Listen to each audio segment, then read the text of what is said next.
Kaj pa ti na Ivi koplješ? Ja, iščem koruzo, ne. Samo veš, kak je ponavadi, ko iščeš in ne najdeš, ne. Je pa tle za česalom problem, ker se ne vidijo sploh vrste, ki je in zdaj bomo probali. Česalo na koruzi, kaj je zdaj fora?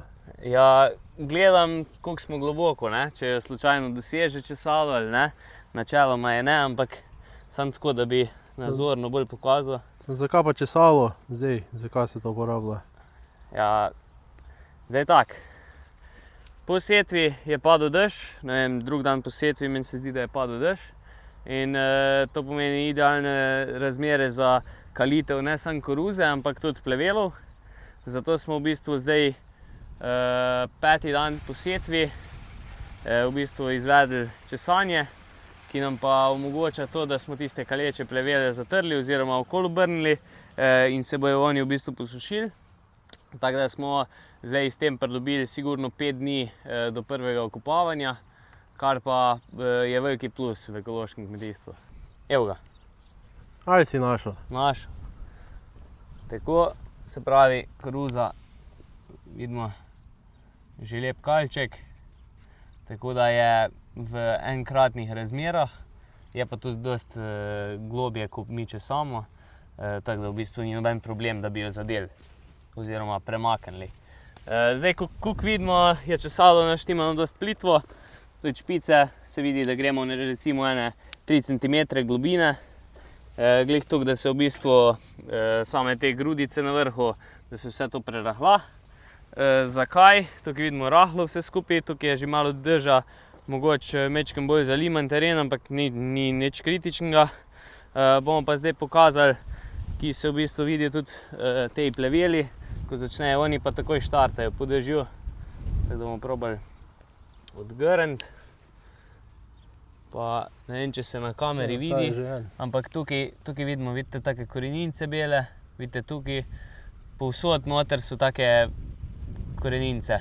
In te pleveli v 2-3 dneh, to se naredi en tak zelen tepih gor in pač pol je bolj problemno. S tem česanjem pa, tako kot sem že rekel, to zatremo kot nek talni herbicid. Tako da v bistvu efekt je zelo dober, no. Je pa res, da v zadnjih 2 letih so bile take razmere, da tega ukrepa nismo mogli izvajati. Letos pa evo ga prvič po 2 letih spet na njivi s česalom po setvi koruze. In v bistvu iz prakse smo takrat videli, da se je odlično obneslo in smo imeli tudi tisto leto zelo čisto koruzo, brez plevela. In jaz računam na to, da nam bo letos tudi tako uspel. Drugač pa v uporabi je naše Einbokovo česalo. Če si kdo ni pogledal videa, ko smo česali žita, naj si ga pogleda, tam smo ga bolj podrobno predstavili. Drugač pa, kar se tiče pa tukaj zmogljivosti, se držimo recimo tam okoli 5-6 km/h delovna hitrost. Lahko bi šli tudi hitreje, vendar zaradi neravnin oziroma tega pač gremo pol mečken počasneje. Se pravi, zmogljivost pa pol pride tam na recimo neki lepi parceli, tam 4 hektare na uro komot. Poraba na hektar je pa 1 liter. Tako da v bistvu stroškovno gledano to ni nič kaj takega, efekt je pa zelo dober, no. Kako pa veš, da ne povoziš vrste, kako veš, kaj voziti, no? Ja, v bistvu mečken se prilagajam na kolesnice od sejavnice, drugače pa ni tako komplicirano, no, se da kar lepo voziti. Je pa res, da bi bilo pa veliko lažje, če bi bilo vse narejeno z GPS-om, kar pa mogoče bo naslednje leto. Je pa res, da imaš nekaj prakse in že sam veš približno, kje peljati. Tako je, ja. Sicer se tukaj na kameri se verjetno malo slabše vidi, ampak približno se vidijo linije, no, tako da ni spet tak problem se voziti. Je pa pač, moraš pa biti tukaj pozoren, ker če bi vozil po vrsti, je pol tam slabši vznik, ne, in pol tudi slabša rast. Se dela pa velika širina, tako da v bistvu ni teh prehodov spet toliko, tako da v bistvu tudi, kar se tiče tlačenja same zemlje, ni problema, no.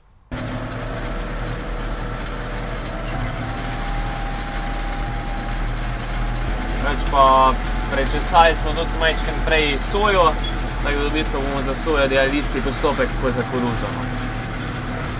Recimo, da nam bo uspelo z enim česanjem pa 2-krat okopavanja in bi moglo biti čisto.